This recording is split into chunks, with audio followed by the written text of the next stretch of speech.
وَلَقَدْ يَسَّرْنَا الْقُرْآنَ لِلذِّكْرِ فَهَلْ مِن مُّدَّكِرٍ۔ اور ہم نے قرآن کو سمجھنے کے لیے آسان کر دیا، تو کوئی ہے جو سوچے سمجھے۔ صوت القرآن، قرآن کی آواز۔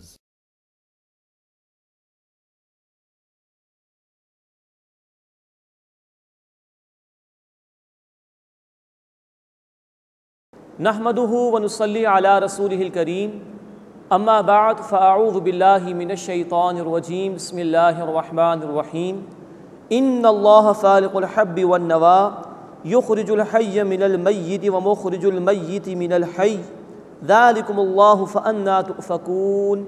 صدق اللہ العظیم۔ سورۃ الانعام آیت نمبر 95 سے ہم اپنا مطالعہ شروع کر رہے ہیں۔ اب یہ 12واں رکوع ہے اس سورہ مبارکہ کا، اور اس رکوع میں اللہ تعالیٰ نے اپنی قدرت کی نشانیوں کو بیان فرمایا ہے۔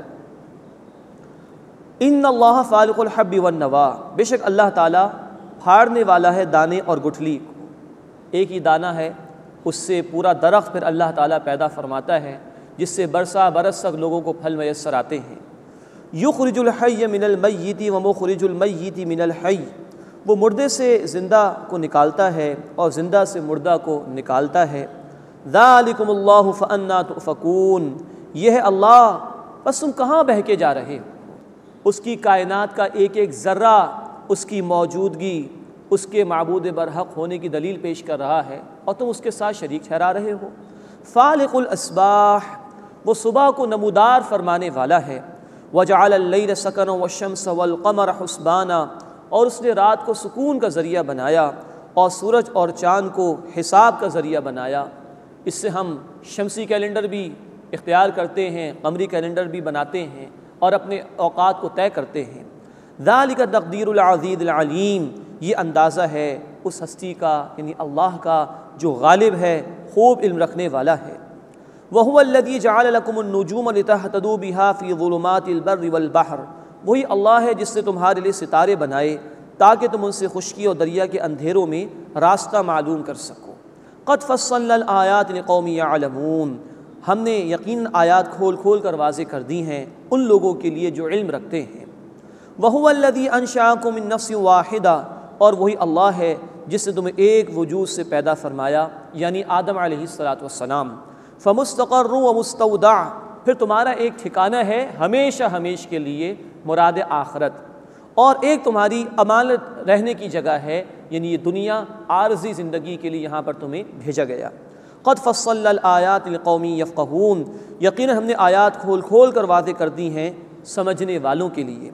وَهُوَ الَّذِي أَنزَلَ مِنَ السَّمَاءِ مَاءً، اور وہی اللہ جس نے آسمان سے پانی نازل فرمایا، یعنی بارش برسائی۔ فَأَخْرَجْنَا بِهِ نَبَاتَ كُلِّ شَيْءٍ، اور پھر ہم نے اس سے ہر اگنے والی شے یعنی نباتات کو پیدا کیا۔ فَأَخْرَجْنَا مِنْهُ خَضِرًا نُخْرِجُ مِنْهُ حَبًّا مُتَرَاكِبًا، پھر ہم نے اس سے سبز شاخیں پیدا کی جس سے اوپر تلے چڑھے ہوئے دانے نکلتے ہیں۔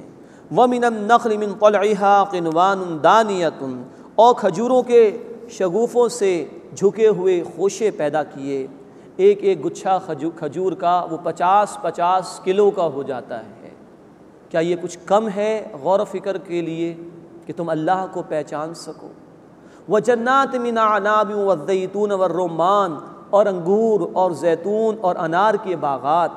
مُشْتَبِهًا وَغَيْرَ مُتَشَابِهٍ، یہ ایک دوسرے سے ملتے جلتے بھی ہیں اور ملتے جلتے نہیں بھی ہیں۔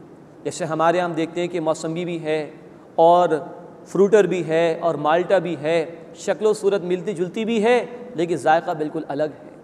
ہر دور کے انسان کے لیے قرآن حکیم میں غور و فکر کے لیے سامان اور مادہ موجود ہے۔ ہر انسان کو قرآن اس غور و فکر کی دعوت دیتا ہے۔ انظروا الی ثمرہ اذا اثمر وینعی، اس کے پھل کی طرف دیکھو، غور و فکر کرو جبکہ وہ پھلتا ہے، اور اس کے پکنے کی طرف دیکھو۔ ان فی ذالکم لآیات لقوم یؤمنون، بے شک اس میں ان لوگوں کے لیے نشانیاں ہیں جو ایمان رکھتے ہیں۔ اللہ کو پہچاننے کے لیے ان پھلوں میں، ان درختوں میں بے شمار نشانیاں موجود ہیں۔ اندازہ کرے انسان، تپتی ہوئی دھوپ، اس سے انسان پناہ مانگنے کی کوشش کرتا ہے، اور اسی دھوپ کی شدت سے اللہ تعالیٰ ان پھلوں کے اندر مٹھاس پیدا کر دیتا ہے۔ کتنی نشانی ہے اللہ کو پہچاننے کی۔ وَجَعَلُوا لِلَّهِ شُرَكَاءَ الْجِنِّ، اور انہوں نے جنات کو اللہ کا شریک ٹھہرا لیا۔ مشرکین میں سے کچھ وہ تھے جو شیاطین کو اور جنات کو پوجتے تھے۔ قرآن نے ذکر کیا ہے سورہ سبا آیت نمبر 41 میں، بل کانوا یعبدون الجن، بلکہ وہ جنات کی عبادت کرتے تھے۔ یعنی جنات میں سے جو شیاطین ہیں، برے جنات ہیں، ان کی طرف سے جو بری باتیں ان کو سکھائی جاتی تھی اس کی پیروی کرتے تھے، تو یہ گویا جنات کی عبادت ہوئی۔ وَجَعَلُوا لِلَّهِ شُرَكَاءَ الْجِنِّ، اور انہوں نے جنات کو اللہ کا شریک ٹھہرا دیا۔ وَخَلَقَهُمْ، حالانکہ اللہ نے انہیں پیدا کیا، یہ جنات بھی اللہ کی مخلوق ہیں۔ وَخَرَقُوا لَهُ بَنِينَ وَبَنَاتٍ بِغَيْرِ عِلْمٍ، اور وہ لوگ اس کے لیے بیٹے اور بیٹیاں تراشتے ہیں بغیر کسی علم کے۔ یہی مشرکین مکہ تھے جنہوں نے فرشتوں کو اللہ کی بیٹیاں قرار دیا، معاذ اللہ۔ سبحانہ، اللہ اس سے پاک ہے۔ وَتَعَالَى عَمَّا يَصِفُونَ، اور اس سے بہت بلند تر ہے جو وہ بیان کرتے ہیں۔ 13واں رکوع اس سورہ مبارکہ کا شروع ہو رہا ہے، اس میں شرک کی نفی کی گئی ہے اور مشرکین کے سامنے دعوت حق اور کچھ اخلاقی تعلیمات پیش کی گئی ہیں، اور دین کے بارے میں اصولی ہدایات عطا کی گئی ہیں۔ بدیع السماوات والارض، وہ آسمانوں اور زمین کا پیدا فرمانے والا ہے۔ انا یکون لہ ولد، اس کے لیے اولاد کیوں کر ہو سکتی ہے۔ ولم تکن لہ صاحبہ، جبکہ اس کی کوئی بیوی ہی نہیں۔ اس طرح کی باتوں کو منسوب کرتے ہو اللہ کی طرف۔ وخلق کل شیء، اس نے ہر شے کو پیدا فرمایا۔ وہو بکل شیء علیم، اور وہ ہر شے کا علم رکھنے والا ہے۔ ذالکم اللہ ربکم، یہ ہے اللہ تمہارا رب، لا الہ الا ہو، اس کے سوا کوئی عبادت کے لائق نہیں۔ خالق کل شیء، ہر شے کا پیدا فرمانے والا ہے۔ فاعبدوہ، بس اسی کی عبادت کرو۔ وہو علی کل شیء وکیل، اور وہ ہر چیز کا کارساز ہے، نگہبان ہے۔ لا تدرکہ الابصار، آنکھیں اس کو پا نہیں سکتی۔ وہو یدرک الابصار، وہ آنکھوں کو پا لیتا ہے۔ اللہ کی معرفت کما حقہ ہمیں حاصل ہو جائے، یہ ممکن نہیں۔ اللہ کا کچھ تعارف انسانوں کو حاصل ہے، اللہ کی نشانیوں پر غور و فکر کر کے۔ ان آنکھوں سے اللہ کو دیکھ لینا اس دنیا میں ممکن نہیں۔ ہم پڑھیں گے انشاءاللہ سورۃ الاعراف آیت نمبر 143 میں، موسیٰ علیہ السلام نے درخواست کی کہ اللہ میں تجھے دیکھنا چاہتا ہوں، وہ نہیں دیکھ سکے۔ لیکن نوٹ فرمائیے سورۃ القیامہ آیت نمبر 22 اور 23 میں ذکر ہے کہ قیامت کے دن اللہ تعالیٰ اہل ایمان کو اپنا دیدار کرائے گا۔ اللہ ہمیں بھی ان میں شامل فرمائے اور اس کے لیے محنت کرنے کی توفیق عطا فرمائے۔ لا تدرکہ الابصار، آنکھیں اس کو نہیں پا سکتی۔ وہو یدرک الابصار، وہ آنکھوں کو پا سکتا ہے۔ وہو اللطیف الخبیر، اور وہ بہت باریک بھی ہے، خوب خبر رکھنے والا ہے۔ قد جاءکم بصائر من ربکم، یقیناً تمہارے رب کی طرف سے تمہارے پاس نشانیاں آ گئیں۔ دل کی آنکھوں سے اللہ کو دیکھ سکتے ہو، اس کائنات میں غور و فکر کر کے پہچان سکتے ہو اسے۔ فمن ابصر فلنفسہ، تو جس نے دیکھ لیا اس نے اپنے بھلے کے لیے دیکھا۔ ومن عمی، اور جو اندھا رہا، فعلیہا، تو اس کا وبال اسی پر ہوگا۔ وما انا علیکم بحفیظ، اور میں تم پر نگہبان نہیں ہوں۔ وکذالک نصرف الآیات، اور اسی طرح ہم طرح طرح سے آیات بیان کرتے ہیں۔ ولیقولوا درستا، اور تاکہ اے نبی صلی اللہ علیہ وسلم یہ لوگ کہیں کہ آپ نے کہیں سے سیکھ لیا ہے۔ معاذ اللہ، اللہ کے رسول صلی اللہ علیہ وسلم امی تھے، آپ نے باقاعدہ طور پر کہیں سے تعلیم حاصل نہیں کی، لیکن اللہ نے قرآن حکیم کی روشنی میں وہ علم و حکمت اور معرفت کے موتی عطا فرمائے اپنے حبیب صلی اللہ علیہ وسلم کو کہ مشرکین بھی دنگ رہ گئے تھے کہ جس انسان نے کہیں سے تعلیم حاصل نہیں کی وہ اتنی عمدہ باتیں کیسے بیان کر رہا ہے، لیکن وہ جھٹلاتے تھے، کہتے تھے انہوں نے کہیں سے سیکھ لیا ہے۔ لیکن اللہ تعالیٰ فرما رہے ہم طرح طرح سے بیان کریں گے تاکہ ان پر اتمام حجت ہو جائے۔ وَلِنُبَيِّنَهُ لِقَوْمٍ يَعْلَمُونَ، اور تاکہ ہم علم رکھنے والوں کے لیے واضح فرما دیں۔ اتَّبِعْ مَا أُوحِيَ إِلَيْكَ مِن رَّبِّكَ، اے نبی صلی اللہ علیہ وسلم پیروی کیجیے اس وحی کی جو آپ پر نازل کی گئی آپ کے رب کی طرف سے۔ لا الہ الا ہو، اس کے سوا کوئی عبادت کے لائق نہیں۔ وَأَعْرِضْ عَنِ الْمُشْرِكِينَ، اور شرک کرنے والوں سے اعراض کیجیے۔ وَلَوْ شَاءَ اللَّهُ مَا أَشْرَكُوا، اور اگر اللہ چاہتا تو شرک نہ کرتے۔ یہ ذکر آ چکا ہے اس سے قبل بھی۔ اللہ نے انسان کو اختیار دیا ہے، اپنے اختیار سے انسان جس طرف جانا چاہتا ہے وہی راستہ انسان کے لیے آسان کر دیا جاتا ہے۔ سورہ الشورى آیت نمبر 13، اللہ ہدایت اسے دیتا ہے جو اللہ کی طرف رجوع کرتا ہے۔ سورہ الصف آیت نمبر 5، اللہ گمراہ اسے کرتا ہے جو خود گمراہ ہونے کا فیصلہ کر لے۔ اختیار انسان کے پاس ہے، جیسی انسان کی نیت اور ارادہ ہوتا ہے ویسے ہی معاملہ اللہ کی طرف سے کیا جاتا ہے۔ بالجبر اللہ کسی کو نہ ہدایت دیتا ہے نہ کسی کو گمراہ فرماتا ہے۔ وَلَوْ شَاءَ اللَّهُ مَا أَشْرَكُوا، اور اگر اللہ چاہتا تو وہ شرک نہ کرتے۔ وَمَا جَعَلْنَاكَ عَلَيْهِمْ حَفِيظًا، اور اے نبی صلی اللہ علیہ وسلم ہم نے آپ کو ان پر نگہبان نہیں بنایا۔ وَمَا أَنْتَ عَلَيْهِمْ بِوَكِيلٍ، اور نہ ہی آپ ان پر داروغہ ہیں۔ زبردستی کا معاملہ نہیں ہے، جو جس طرف جانا چاہے گا اسی کی توفیق اس کو ملے گی۔ وَلَا تَسُبُّوا الَّذِينَ يَدْعُونَ مِن دُونِ اللَّهِ، اور اللہ کے سوا وہ لوگ جن کو پکارتے ہیں تم انہیں برا بھلا نہ کہو۔ فَيَسُبُّ اللَّهَ عَدْوًا بِغَيْرِ عِلْم، تو وہ اللہ کو بے سمجھے برا بھلا کہیں گے۔ یہ بڑی اہم ہدایت دی جا رہی ہے دعوت دین کے مرحلے کے حوالے سے۔ یہ کہا جا رہا ہے کہ ان کے سامنے دعوت پیش کرو اے مسلمانوں، حق ان کے سامنے بیان کرو، لیکن زبان لڑک نہ جائے، زبان پر کوئی ایسے کلمات نہ آ جائیں کہ سامنے والوں کی حمیت جاہلیہ وہ بیدار ہو جائے اور ان کے اندر تعصب بیدار ہو جائے، اور وہ پلٹ کر تمہارے اللہ جو کہ معبود برحق اس کو برا بھلا کہنا شروع کر دیں۔ تو جو بھی باطل نظریات ہیں اس کا رد کیا جائے، جو لوگ بھی ناحق پر ہیں اس کی وضاحت کی جائے، لیکن کسی کے پیشوا کو برا بھلا نہ کہا جائے، کسی نے کسی کو بڑا سمجھ لیا ہے اس کو برا بھلا نہ کہا جائے، برائی کی برائی بیان کر دی جائے، ورنہ یہ ہوگا کہ یہ پلٹ کر تمہارے معبود برحق اللہ کو برا بھلا کہیں گے۔ یہ ہے خطرناک ایشو۔ مسلم شریف کی روایت ہے، اللہ کے رسول صلی اللہ علیہ وسلم نے فرمایا بدترین آدمی وہ ہے جو اپنے والدین کو گالی دیتا ہے۔ صحابہ نے عرض کیا کہ یا رسول اللہ صلی اللہ علیہ وسلم اپنے والدین کو گالی؟ فرمایا ہاں، اس شخص نے کسی کے والدین کو گالی دی، اس نے پلٹ کر اس کے والدین کو گالی دی، تو گویا اپنے والدین کو گالی دلوانے میں یہ ذمہ دار ہوا نا۔ اس حدیث کی روشنی میں یہ مقام سمجھ میں آتا ہے کہ جب بھی باطل نظریات کے حوالے سے گفتگو کرنی ہو تو نظریات کے اوپر ضربے لگائے جائیں، حق کی نظریات کا رد کیا جائے، لیکن جو بھی مخالفین کے پیشواں ہیں یا انہوں نے کسی کو بڑا اختیار کر رکھا ہے براہ راست ان کو برا بھلا نہ کہا جائے، کوئی بد زبانی ان کے حوالے سے نہ ہو، ورنہ پلٹ کے وہ ہمارے معبود برحق کو برا کہہ سکتے ہیں۔ فَيَسُبُّ اللَّهَ عَدْوًا بِغَيْرِ عِلْم، بس وہ اللہ کو بے سمجھے بوجھے برا کہیں گے۔ كَذَلِكَ زَيَّنَّا لِكُلِّ أُمَّةٍ عَمَلَهُمْ، اسی طرح ہر گروہ کو ہم نے اس کا عمل بھلا کر کے دکھا دیا۔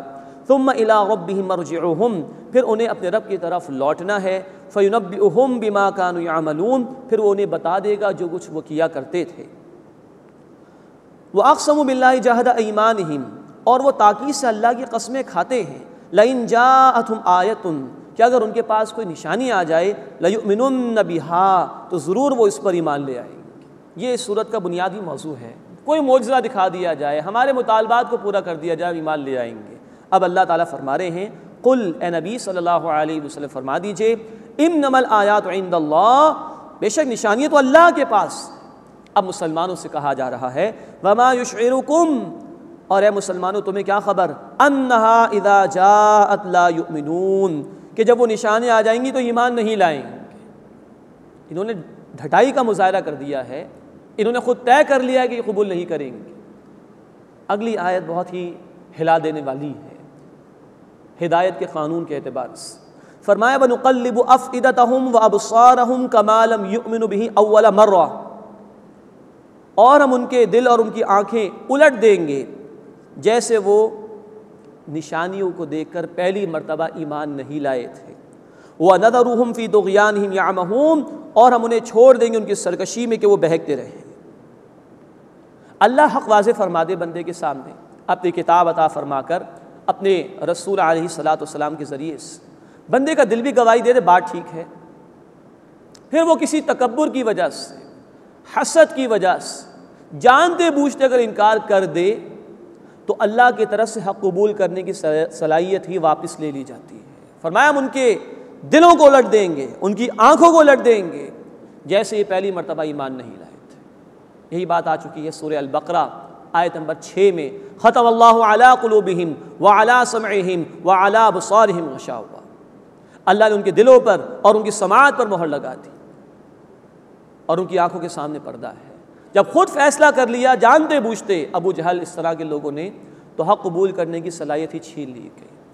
اللہ ہمیں جو حق ہمارے پاس آ چکا اس پر یقین عطا فرمائے، دل کی گہرائیوں سے اس پر ایمان لانے کی توفیق عطا فرمائے، اور اس کے تقاضوں پر عمل کرنے کی توفیق عطا فرمائے، اور اس بدترین سزا سے اللہ ہماری حفاظت فرمائے کہ بندہ آنا چاہے اور اس کو صلاحیت نہ دی جائے حق قبول کرنے کی۔ اس کے بعد 14واں رکوع شروع ہو رہا ہے۔ اس میں مشرکین مکہ کے فرمائشی معجزات کے جو مطالبات تھے ان کا رد کیا گیا ہے، اور اہل حق کو یہ تلقین کی گئی کہ وہ ثابت قدمی کا مظاہرہ کریں۔ حق کے راستے میں مشکلات ضرور آتی ہیں، اور مشرکین کے کچھ من مانے اعمال کا ذکر ہو رہا ہے۔ وَلَوْ أَنَّنَا نَزَّلْنَا إِلَيْهِمُ الْمَلَائِكَةَ وَكَلَّمَهُمُ الْمَوْتَى، اور اگر ہم ان کی طرف فرشتے نازل کرتے اور ان سے مردے باتیں کرتے، وَحَشَرْنَا عَلَيْهِمْ كُلَّ شَيْءٍ قُبُلًا، اور ہم جمع کر دیتے ان کے سامنے ہر چیز کو، مَا كَانُوا لِيُؤْمِنُوا، تب بھی وہ ایمان نہ لاتے۔ ہم پڑھ چکے ہیں کہ عیسیٰ علیہ السلام نے تو اللہ کے حکم سے مردوں کو زندہ کر کے دکھا دیا، لوگوں نے تب بھی مان کر نہیں دیا۔ تو یہ فرمائشی معجزے نہیں دیے جائیں گے۔ فرمایا ما كانوا ليؤمنوا، تب بھی وہ ایمان نہ لاتے، الا ان یشاء اللہ، الا کہ اگر اللہ ہی چاہے۔ لیکن ایسا نہیں ہے کہ اللہ زبردستی کسی کو ایمان پر مجبور کرے یا اللہ زبردستی کسی کو گمراہ کرے، نہیں، اللہ نے آزمائش کا مرحلہ رکھا ہے انسان کے لیے۔ وَلَٰكِنَّ أَكْثَرَهُمْ يَجْهَلُونَ، لیکن ان میں سے اکثر نادان ہیں۔ وَكَذَٰلِكَ جَعَلْنَا لِكُلِّ نَبِيٍّ عَدُوًّا شَيَاطِينَ الْإِنسِ وَالْجِنِّ، اور اسی طرح ہم نے ہر نبی کے لیے انسانوں اور جنات کے شیاطین کو دشمن بنا دیا۔ یوحی بعضهم الی بعض زخرف القول غرورا، ان میں سے بعض کی طرف ملمہ کی ہوئی باتیں بہکانے کے لیے ڈالتے ہیں۔ وَلَوْ شَاءَ رَبُّكَ مَا فَعَلُوهُ، اور اگر اے نبی صلی اللہ علیہ وسلم آپ کا رب چاہتا تو ایسا نہ کرتے۔ فَذَرْهُمْ وَمَا يَفْتَرُونَ، بس آپ انہیں چھوڑ دیجئے اس کے ساتھ جو کچھ کہ وہ گھڑتے ہیں۔ یعنی یہ طے ہے جب بھی اللہ کا کوئی رسول علیہ السلام اٹھے گا دعوت حق کو لے کے، جب بھی اہل ایمان دین کی طرف آئیں گے رکاوٹیں ضرور آئیں گی۔ انسانوں میں سے بھی باغی ہوں گے اللہ کے، جنات میں سے بھی ہوں گے، شیاطین ہوں گے جو اللہ کے نافرمانوں کو اکسائیں گے حق کی مخالفت پر۔ ابو جہل بھی اگر مشکلات کا باعث بن رہا تھا، ابو لہب بھی اگر مخالفت کر رہا تھا، تو اللہ کی اجازت تھی۔ یہ حق اور باطل کی کشمکش ہمیشہ سے جاری ہے، یہ تو ہوگا۔ وَلِتَصْغَىٰ إِلَيْهِ أَفْئِدَةُ الَّذِينَ لَا يُؤْمِنُونَ بِالْآخِرَةِ، اور تاکہ ان لوگوں کے دل اس کی طرف مائل ہو جائیں جو آخرت پر ایمان نہیں رکھتے۔ معلوم ہوا کہ اگر دل میں ایمان نہ ہو تو انسان بھی شیطان کے چنگل میں گرفتار ہو جاتا ہے، اس کی پٹی کے فریب میں آ جاتا ہے۔ وَلِيَرْضَوْهُ وَلِيَقْتَرِفُوا مَا هُمْ مُقْتَرِفُونَ، اور تاکہ وہ اس کو پسند کریں اور تاکہ وہ کرتے رہیں جو وہ برے کام کرتے رہتے ہیں۔ یعنی ان مخالفین نے جنہوں نے طے کر لیا کہ حق کی مخالفت کریں گے، اللہ نے اسی کی ان کو توفیق دے دی ہے، اب یہ گمراہی کے اندھیروں میں ہی بھٹکتے رہیں گے۔ اب پھر سرچنگ کوئسچن کا انداز آ رہا ہے، غور و فکر کی دعوت دی جا رہی ہے۔ افغیر اللہ ابتغی حکما، کیا میں اللہ کے سوا کوئی اور حکم دینے والا تلاش کروں؟ وَهُوَ الَّذِي أَنزَلَ إِلَيْكُمُ الْكِتَابَ مُفَصَّلًا، اور حالانکہ اللہ تو وہ ہے جس نے تمہاری طرف واضح کتاب نازل فرما دی ہے، حق آ گیا اس کی طرف سے۔ اس کے آنے کے بعد اب تم چاہتے ہو کہ اللہ کو چھوڑ کر خواہشات نفسانی کی پیروی کی جائے، کسی اور قانون کی پیروی کی جائے۔ یہ کچھ آج بھی ہے، حق اہل ایمان کے پاس موجود ہے، انہیں بھی سوچنا چاہیے کیا وہ اللہ کی طرف سے آئے ہوئے احکامات کو اپنے لیے کافی سمجھ رہے ہیں، یا اللہ کو چھوڑ کر کچھ اور حاصل کرنے کی کوشش کر رہے ہیں، کوئی اور ازم، کوئی اور فلسفی، کوئی اور سسٹم آف لائف تلاش کرنے کی کوشش کر رہے ہیں۔ سوچنا چاہیے۔ اب کچھ اہل کتاب کا ذکر ہے۔ والذین آتیناہم الکتاب یعلمون انہ منزل من ربک بالحق، اور جنہیں ہم نے کتاب عطا کی ہے یعنی اہل کتاب، وہ جانتے ہیں کہ اے نبی صلی اللہ علیہ وسلم یہ کتاب آپ کے رب کی طرف سے حق کے ساتھ نازل کی گئی ہے۔ فلا تکونن من الممترین، تو آپ ہرگز شک کرنے والوں میں سے مت ہو جائیے گا۔ اب ظاہری بات ہے کہ اللہ کے رسول صلی اللہ علیہ وسلم سے تو کوئی امکان نہیں تھا، یہ دیگر لوگوں کو کہا جا رہا ہے کہ نبی صلی اللہ علیہ وسلم اس حق پر قائم رہیں گے، اہل ایمان کو بھی کہا جا رہا ہے کہ تم اس پر قائم رہو، اور مخالفین کو سنایا جا رہا ہے کہ یہ کبھی بھی اس حق سے نہیں ہٹیں گے، نہ اللہ کے رسول علیہ السلام نہ ان کے سچے اہل ایمان ساتھی۔ وَتَمَّتْ كَلِمَةُ رَبِّكَ صِدْقًا وَعَدْلًا، اور پوری ہو گئی تمہارے رب کی بات سچ اور انصاف کی۔ لا مبدل لکلماتہ، اس کے کلمات کو کوئی بدلنے والا نہیں ہے، وہو السمیع العلیم، اور وہ اللہ خوب سننے والا، علم رکھنے والا ہے۔ وَإِن تُطِعْ أَكْثَرَ مَنْ فِي الْأَرْضِ يُضِلُّوكَ عَنْ سَبِيلِ اللَّهِ، اور اگر تم زمین میں بسنے والوں کی اکثریت کی بات مان لو گے تو وہ تمہیں اللہ کے راستے سے ہٹا دیں گے۔ إِن يَتَّبِعُونَ إِلَّا الظَّنَّ، وہ پیروی نہیں کرتے مگر صرف گمان کی، کچھ ایسٹیمیٹس ہیں ان کے، حقیقت ان کے پاس نہیں ہے۔ وَإِنْ هُمْ إِلَّا يَخْرُصُونَ، اور وہ صرف قیاس آرائیاں کرتے ہیں۔ یہ بڑی اہم تعلیم دی جا رہی ہے کہ ہر دور میں اہل حق کی تعداد ہمیشہ کم ہی رہی ہے، عمومی طور پر باغی زیادہ رہے ہیں۔ تو اللہ کے رسول صلی اللہ علیہ وسلم اور ان کے ذریعے سے ہم سب کو ہدایت دی جا رہی ہے کہ ہمارا تعلق اہل حق کے ساتھ ہونا چاہیے۔ یہ نہیں دیکھنا چاہیے کہ اکثریت کیا کہہ رہی ہے، اسی کہ عظیم اکثریت کا معاملہ ہر دور میں یہ رہا کہ وہ قیاس آرائیاں کرتی ہے، حقیقت کے مطابق عمل نہیں کرتی، اللہ کی وحی کے مطابق عمل نہیں کرتی، تو اس پیروی سے بچایا گیا۔ ہاں جہاں اجتماعیت میں کوئی یہ بات طے کرنی ہو حلال کی حدود میں رہتے ہوئے کہ یہ رویہ اختیار کیا جائے یا وہ رویہ اختیار کیا جائے، کوئی محفل ہے ٹھنڈا پیش کیا جائے یا گرم پیش کیا جائے، زیادہ لوگوں نے کہا ٹھنڈا پیش کر دیا جائے تو ان کی بات مان لی جائے گی، لیکن عظیم اکثریت بھی کوئی ایسی بات کہہ دے کہ صاحب شراب کو جائز کر دیا جائے جیسے کہ یورپ میں ہوا، تو اس کی اجازت نہیں ہے، اس لیے کہ قانون کا اختیار اللہ کا ہے۔ تو مباحات جو چیزیں پرمیسیبل ہیں ان میں اکثریت کی بات کو مانا جا سکتا ہے، لیکن اکثریت اللہ کے کسی حکم کو توڑنا چاہے، کوئی ایسا قانون بنانا چاہے کہ جو اللہ کے احکامات کے خلاف ہو، چاہے 100% پاپولیشن بھی کہہ دے کہ شراب کو جائز کر دیا جائے، فلاں چیز کو حلال کر دیا جائے، اس کی بات نہیں مانی جا سکتی۔ فرمایا کہ وَإِن تُطِعْ أَكْثَرَ مَنْ فِي الْأَرْضِ يُضِلُّوكَ عَنْ سَبِيلِ اللَّهِ، اگر تم زمین میں رہنے والے اکثر لوگوں کی بات مان لو گے تو وہ تمہیں اللہ کے راستے سے بھٹکا دیں گے۔ إِن يَتَّبِعُونَ إِلَّا الظَّنَّ، وہ صرف گمان ہی کی پیروی کرتے ہیں، وَإِنْ هُمْ إِلَّا يَخْرُصُونَ، اور وہ قیاس آرائیاں کرتے ہیں۔ إِنَّ رَبَّكَ هُوَ أَعْلَمُ مَنْ يَضِلُّ عَنْ سَبِيلِهِ، یقیناً اے نبی صلی اللہ علیہ وسلم آپ کا رب خوب جانتا ہے اسے جو سیدھے راستے سے بھٹک گیا، وَهُوَ أَعْلَمُ بِالْمُهْتَدِينَ، اور وہ ہدایت یافتہ لوگوں کو خوب جانتا ہے۔ اب مشرکین مکہ کے حوالے سے کچھ باتیں آئیں گی۔ فَكُلُوا مِمَّا ذُكِرَ اسْمُ اللَّهِ عَلَيْهِ إِن كُنتُم بِآيَاتِهِ مُؤْمِنِينَ، سو تم اس میں سے کھاؤ جس پر اللہ کا نام لیا گیا ہے اگر تم اس کی آیات پر ایمان رکھنے والے ہو۔ وَمَا لَكُمْ، اور تمہیں کیا ہوا ہے، اللہ تأکلوا مما ذکر اسم اللہ علیہ، کہ تم اس میں سے نہیں کھاتے جس پر اللہ کا نام لیا گیا ہے۔ بعض جانوروں کے متعلق طے کر لیا تھا کہ یہ بتوں کی نظر ہوں گے تو ان پر اللہ کا نام ہی نہیں لیا جائے گا۔ یہ ہے مشرکین کے اوہام اور ان کی بدعمالیہ جن کا ذکر یہاں آ رہا ہے۔ وَقَدْ فَصَّلَ لَكُم مَّا حَرَّمَ عَلَيْكُمْ إِلَّا مَا اضْطُرِرْتُمْ إِلَيْهِ، حالانکہ وہ اللہ تمہارے لیے واضح فرما چکا ہے جو اسے تم پر حرام فرمایا، مگر یہ کہ جس میں تم مجبور ہو جاؤ اس پر کوئی پکڑ نہیں۔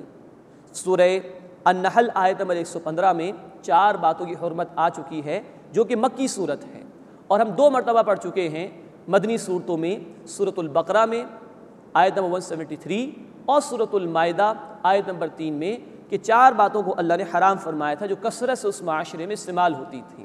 تو یہاں اس طرف اشارہ کیا جا رہا ہے جو سورہ النحل میں آیت نمبر 115 میں تفصیل آ چکی ہے کہ مردار تمہارے لیے حرام ہے، خون جو کہ بہتا ہوا ہو وہ تمہارے لیے حرام ہے، اسی طرح تمہارے لیے خنزیر کا گوشت حرام ہے، اسی طرح اگر کسی ذبیحہ یعنی جانور پر اللہ کے سوا کسی اور کا نام لیا گیا وہ حرام ہے، اس کی طرف اشارہ کیا جا رہا ہے۔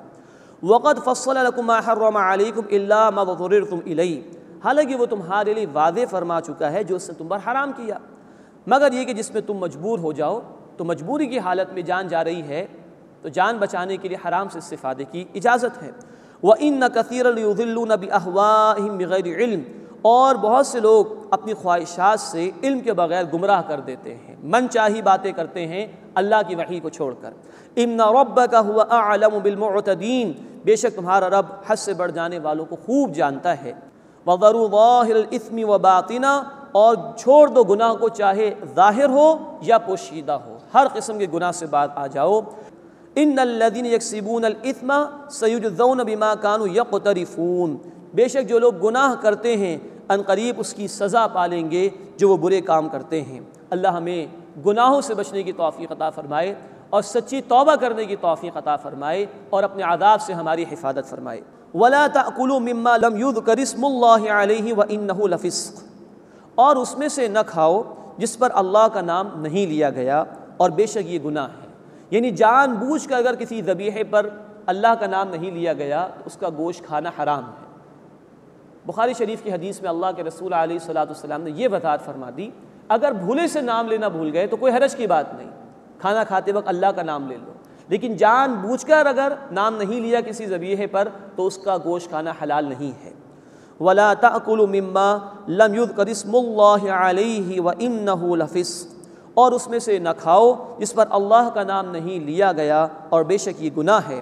وَإِنَّ الشَّيَاطِينَ لَيُوحُونَ إِلَىٰ أَوْلِيَائِهِمْ لِيُجَادِلُوكُمْ، اور بے شک شیطان اپنے دوستوں کو یہ وسوسہ ڈالتا ہے تاکہ وہ تم سے جھگڑا کریں۔ یعنی کہ یہ بات مشرکین مکہ نے پیش کی اور شیطان نے یقین اس کی پٹی پڑھائی ہوگی کہ دیکھو عجیب سی بات ہے، مردار کو حرام قرار دے دیا گیا ہمارے لیے، جو از خود مر گیا وہ کہتے ہیں مسلمان کے حرام ہے، اور جو خود ذبح کرتے ہیں اپنے ہاتھ سے مارتے ہیں اس کو کہتے ہیں یہ حلال ہے۔ یہ اس طرح کے اعتراضات انہوں نے کرنے کی کوشش کی۔ وَإِنَّ الشَّيَاطِينَ لَيُوحُونَ إِلَىٰ أَوْلِيَائِهِمْ لِيُجَادِلُوكُمْ، اور بے شک شیطان اپنے دوستوں کی طرف وسوسے ڈالتا ہے تاکہ وہ تم سے جھگڑا کریں۔ وَإِنْ أَطَعْتُمُوهُمْ، اور اگر تم نے ان کا کہا مان لیا، إِنَّكُمْ لَمُشْرِكُونَ، تو بے شک تم مشرک ہو جاؤ۔ اب دیکھیے یہاں پہ شرک کیا ہے؟ حلال حرام کا اختیار اللہ کے لیے ہے، کسی شے کو جائز قرار دینا ناجائز قرار دینا یہ اختیار اللہ کے لیے ہے۔ مشرکین مکہ نے یہ اختیار اپنے ہاتھ میں لے لیا تھا، تو اللہ کو قانون ساز ماننے کے مقابلے میں اپنے آپ کو قانون ساز اور لا گیور تسلیم کر لیا، یہ شرک ہے۔ تو ہر وہ شخص یا ادارہ یا حکومت یا نظام جو اللہ کے قانون کے مقابلے میں اپنے قانون کی بات کرے، اس کو نافذ کرنے کی بات کرے، وہ شرک ہے۔ اللہ ہمیں توفیق دے کہ ہم انفرادی زندگی میں بھی اور اجتماعی معاملات میں بھی صرف اسی کے احکامات پر عمل کریں اور اس کے احکامات کو نافذ کریں اور شرک سے بچنے کی کوشش کریں۔ اس کے بعد 15واں رکوع شروع ہو رہا ہے سورۃ الانعام کا، اس میں حق اور باطل کی کشمکش کے حوالے سے مثال کا بیان ہے، اور پھر مشرکین مکہ کے معجزات کے مطالبات کا رد کیا گیا ہے، اور پھر رد کیا گیا ہے مشرکین مکہ کے مطالبات کا جو وہ معجزات کے حوالے سے کر رہے تھے، اور شیاطین جن کی کارروائیوں کا ذکر آ رہا ہے۔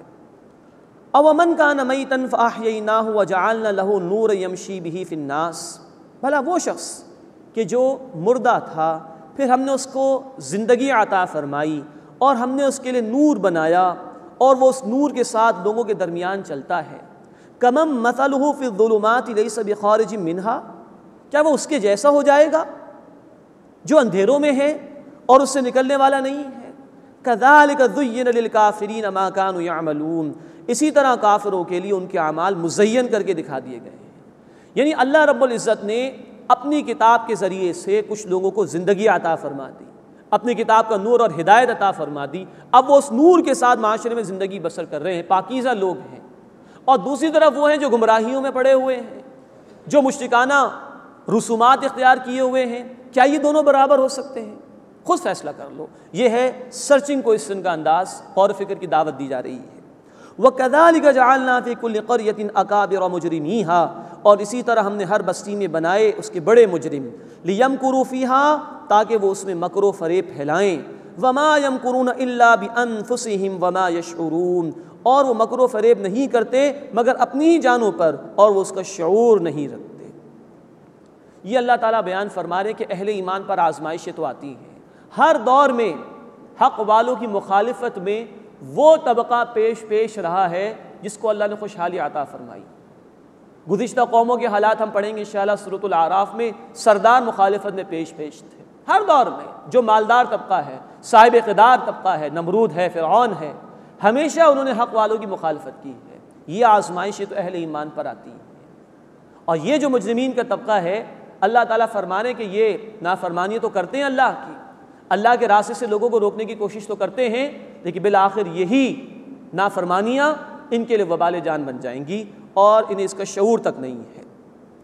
وَإِذَا جَاءَتْهُمْ آیَةٌ، اور جب ان کے پاس کوئی آیت آتی ہے، قَالُوا لَن نُؤْمِنَ حَتَّى نُؤْتَى مِثْلَ مَا أُوتِيَ رُسُلُ اللَّهِ، وہ کہتے ہیں ہم ہرگز نہیں مانیں گے جب تک کہ ہمیں اس کے جیسا نہ دے دیا جائے جو کہ اللہ کے رسولوں کو دیا گیا. یعنی کہ دعویٰ کر رہے ہیں اس بات کا کہ مانیں گے، لیکن اس وقت مانگیں گے جب ہمیں بھی کتاب نازل کر کے دے دی جائے. معاذ اللہ. اللہ تعالیٰ فرما رہے ہیں اللہ اعلم حیث یجعل رسالتہ، اللہ خوب جانتا ہے کہ اپنی رسالت کہاں بھیجے.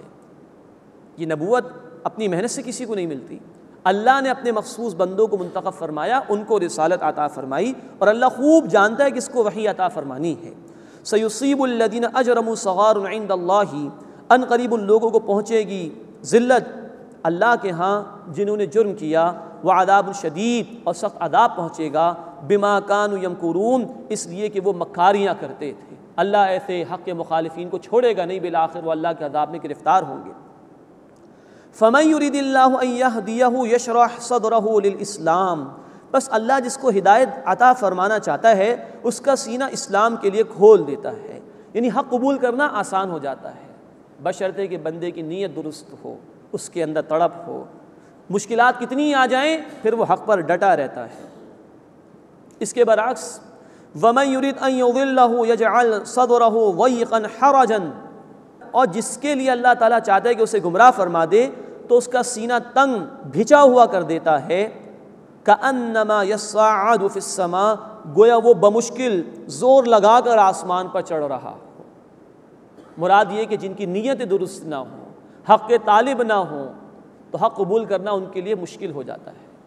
ذرا کوئی مشکل آئی فوراً حق سے دور ہو جاتے ہیں.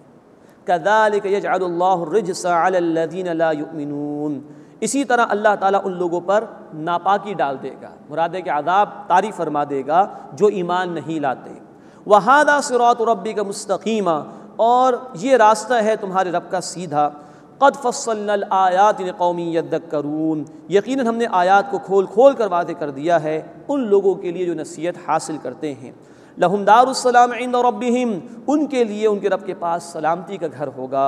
وَهُوَ وَلِيُّهُمْ بِمَا كَانُوا يَعْمَلُونَ، اور وہ اللہ ان کا کارساز ہے ان اعمال کے بدلے میں جو وہ کیا کرتے تھے. اے اللہ ہمیں بھی ان لوگوں میں شامل فرما جو سیدھے راستے پر ہیں، جو نصیحت قبول کرنے والے ہیں، جن کے لیے تو نے سلامتی کے گھر کا وعدہ فرمایا ہے، جن کے لیے اپنی دوستی کا تو نے وعدہ فرمایا ہے. وَيَوْمَ يَحْشُرُهُمْ جَمِيعًا، اور اس دن اللہ ان سب کو جمع فرمائے گا، یعنی قیامت کے دن، اور پھر پوچھے گا یا معشر الجن قد استکثرتم من الانس، اے گروہ جنات تم نے بہت سے انسانوں کو اپنے تابع کر لیا تھا. وقال اولیاؤہم من الانس، اور انسانوں میں سے ان کے دوست کہیں گے ربنا استمتع بعضنا ببعض، اے ہمارے رب ہمارے بعض نے بعض سے کچھ فائدہ اٹھا لیا. جنات بہکا بہکا کر بڑے خوش ہوتے تھے کہ یہ انسان ہماری پٹی میں آ گئے اور ہماری باتوں پر عمل کر رہے ہیں، اور جنات نے کچھ اعمال مزین کر کے انسانوں کو دکھا دیے، وہ اعمال کرتے تھے، ظاہری سی عارضی سی لذت محسوس کرتے تھے، سمجھتے تھے بہت اچھے جا رہے ہیں. وَبَلَغْنَا أَجَلَنَا الَّذِي أَجَّلْتَ لَنَا، اور ہم اس گھڑی کو پہنچ گئے جو اے اللہ تو نے مقرر فرما دی تھی. قَالَ النَّارُ مَثْوَاكُمْ خَالِدِينَ فِيهَا، اللہ فرمائے گا آگ تمہارا ٹھکانہ ہے، اس میں تم ہمیشہ رہو گے. إِلَّا مَا شَاءَ اللَّهُ، سوائے اس کے جسے اللہ چاہے. مراد یہ کہ جس کو اللہ روکنا چاہے گا، بچانا چاہے گا، اس سے بچا لے گا. ان ربک حکیم علیم، بے شک تمہارا رب حکمت والا ہے، خوب علم رکھنے والا ہے. یعنی اگر وہ سزا بھی دے گا تو حکمت کے تحت دے گا، کسی کے ساتھ بھی بے انصافی نہیں ہوگی. وَكَذَلِكَ نُوَلِّ بَعْضَ الظَّالِمِينَ بَعْضًا بِمَا كَانُوا يَكْسِبُونَ، اور اسی طرح ہم بعض ظالموں کو بعض پر مسلط کر دیتے ہیں ان کے اعمال کی وجہ سے. دنیا میں بھی جب انسان خود گمراہی کا راستہ طے کرتا ہے تو اس پر عذاب یوں مسلط کیا جاتا ہے کہ وہ برائی کی طرف بڑھتا ہی چلا جاتا ہے. اللہ اس شامت اعمال سے ہماری حفاظت فرمائے. اب سورۃ الانعام کا 16واں رکوع شروع ہو رہا ہے. اس میں آخرت میں ہونے والے ایک مکالمے یعنی ڈائلاگ کا ذکر ہے، اور دو ٹوک انداز میں مشرکین کے سامنے دعوت حق پیش کی گئی ہے، اور مشرکین کے بعض من مانے اعمال کا ذکر آئے گا. یا معشر الجن والانس، قیامت کے دن اللہ پکاریں گے اے جنات اور انسانوں کے گروہ، الم یأتکم رسل منکم، کیا تمہارے پاس تمہیں میں سے رسول نہیں آئے تھے؟ یقصون علیکم آیاتی، وہ تم پر میری آیات پڑھ کر سناتے تھے. وینذرونکم لقاء یومکم ھذا، اور تمہیں ڈراتے تھے اس دن کے آنے سے. قالوا شہدنا علی انفسنا، وہ کہیں گے ہم اپنے خلاف ہی گواہی دیتے ہیں کہ ہاں ہاں اے اللہ ایسا ہوا تھا۔ وغرتہم الحیات الدنیا، اور انہیں دنیا کی زندگی نے دھوکے میں ڈال دیا تھا۔ وشہدوا علی انفسہم انہم کانوا کافرین، اور وہ اپنے خلاف گواہی دیں گے کہ وہ کفر کرنے والے تھے۔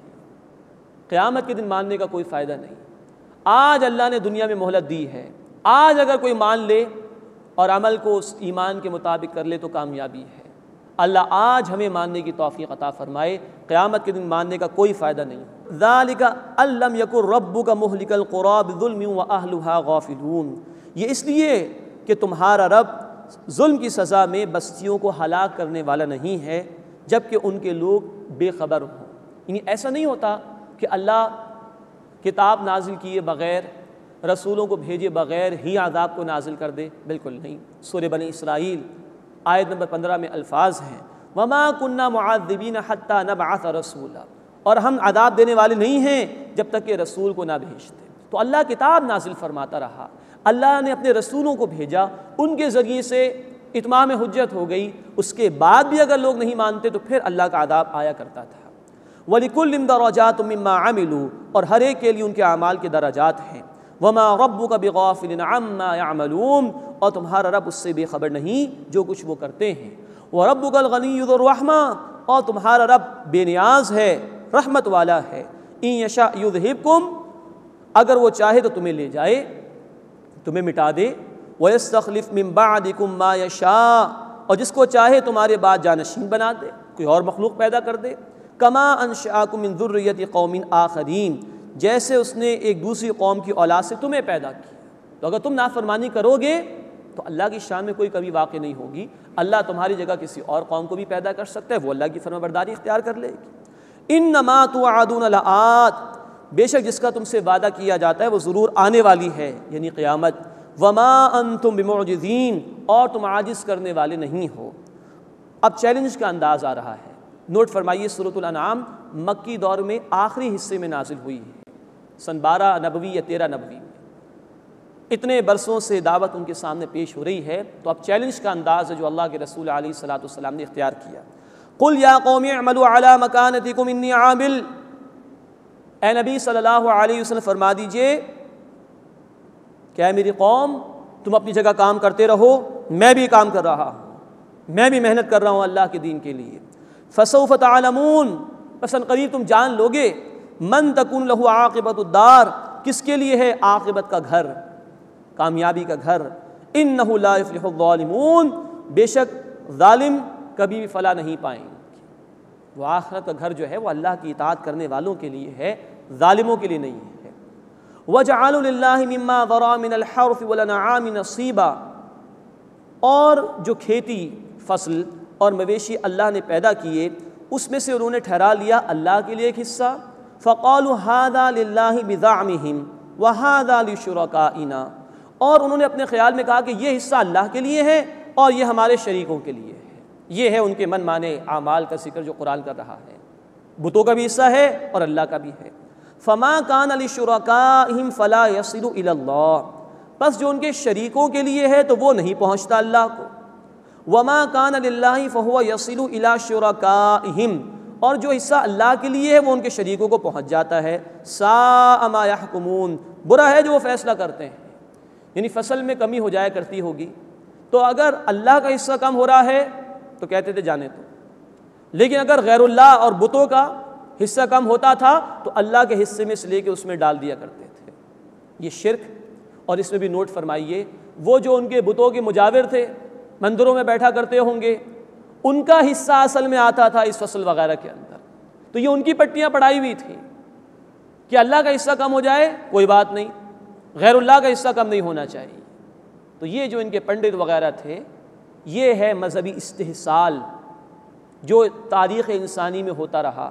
کچھ مذہبی طبقات وہ غالب آ جاتے ہیں عوام الناس پر، ان کے پاس علم نہیں ہوتا اور استحصال کرتے ہیں، ظلم کرتے ہیں ان کے ساتھ۔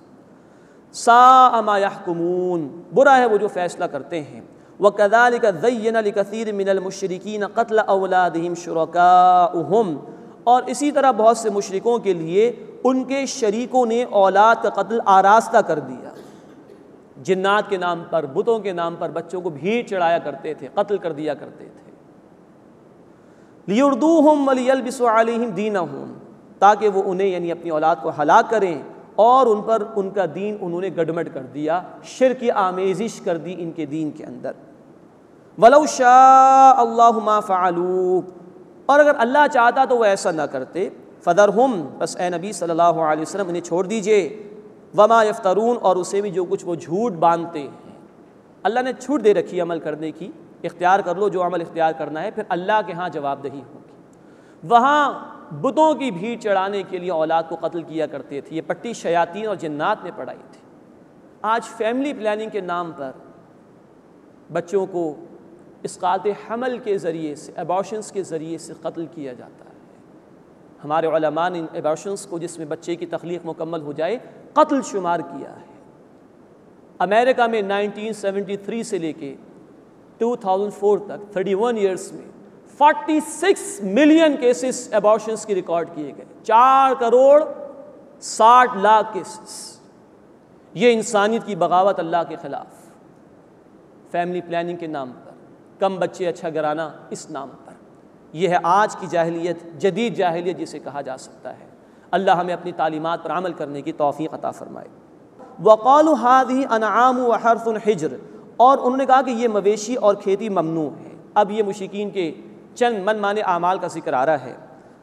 لَا يَطْعَمُهَا إِلَّا مَن نَّشَاءُ بِزَعْمِهِمْ، اسے کوئی نہیں کھائے گا مگر جس کو ہم چاہیں گے ان کے خیال کے مطابق، ہم جس کے لیے فیصلہ کریں، اور فیصلہ کرتے تھے ان کے مندروں کے مجاور۔ وَأَنْعَامٌ حُرِّمَتْ ظُهُورُهَا، اور کچھ مویشی ہیں کہ ان کی پیٹھ پر سواری حرام ہے۔ سورۃ المائدہ آیت نمبر 103 میں ذکر آ چکا بحیرہ اور صائبہ قسم کے جانوروں کا۔ وَأَنْعَامٌ لَا يَذْكُرُونَ اسْمَ اللَّهِ عَلَيْهِ افْتِرَاءً عَلَيْهِ، اور کچھ مویشی ہیں کہ ان پر اللہ کا نام نہیں لیتے، جھوٹ باندھتے ہیں اللہ پر، کہ ان جانوروں پر اللہ کا نام لے کر ذبح نہیں کریں گے، معاذ اللہ۔ سَيَجْزِيهِمْ بِمَا كَانُوا يَفْتَرُونَ، ہم جلد انہیں اس کی سزا دیں گے وہ جھوٹ جو باندھتے ہیں۔ وَقَالُوا مَا فِي بُطُونِ هَٰذِهِ الْأَنْعَامِ خَالِصَةٌ لِذُكُورِنَا، اور انہوں نے کہا کہ جو ان مویشیوں کے پیٹ میں وہ خالص ہمارے مردوں کے لیے ہے، مرد کھائیں گے۔ وَمُحَرَّمٌ عَلَىٰ أَزْوَاجِنَا، اور ہماری عورتوں پر حرام ہے۔ یہ حلال حرام کا اختیار انہوں نے اپنے ہاتھ میں لے لیا۔ وَإِن يَكُن مَيْتَةً فَهُمْ فِيهِ شُرَكَاء، اور اگر وہ بچہ مردہ ہو جو کہ جانور کے پیٹ میں تھا تو سب اس میں شریک ہو جائیں گے۔ 2 جرم کیے، نمبر 1 مردہ بھی کھائیں گے اور مرد بھی کھائیں گے، عورتیں بھی کھائیں گے، یہ تقسیم تھی ان کی۔ سَيَجْزِيهِمْ وَصْفَهُمْ، اللہ جلد انہیں ان کی باتیں بنانے کی سزا دے گا۔ انہ حکیم علیم، بے شک وہ حکمت والا، خوب علم رکھنے والا ہے۔ قد خسر الذین قتلوا اولادہم سفہا بغیر علم، یقیناً وہ لوگ گھاٹے میں پڑ گئے جنہوں نے بے وقوفی کی وجہ سے، لا علمی کی وجہ سے اپنی اولاد کو قتل کیا۔ وحرموا ما رزقهم اللہ افتراء علی اللہ، اور جو اللہ نے انہیں عطا کیا وہ حرام ٹھہرا لیا اللہ پر جھوٹ باندھتے ہوئے۔ قولوا، یقیناً وہ گمراہ ہو گئے۔ وما كانوا مہتدین، اور وہ ہدایت پانے والے نہ تھے۔ حلال حرام کا اختیار اللہ کا ہے، کوئی اگر اس سے لیتا ہے تو یہ سراسر اللہ رب العزت کے خلاف بغاوت ہے۔ اللہ تعالیٰ اس سے ہماری حفاظت فرمائے۔ اللہ تعالیٰ ہمیں اپنی آیات کا فہم عطا فرمائے اور ان پر عمل کی توفیق عطا فرمائے۔ وآخر دعوانا ان الحمد للہ رب العالمین۔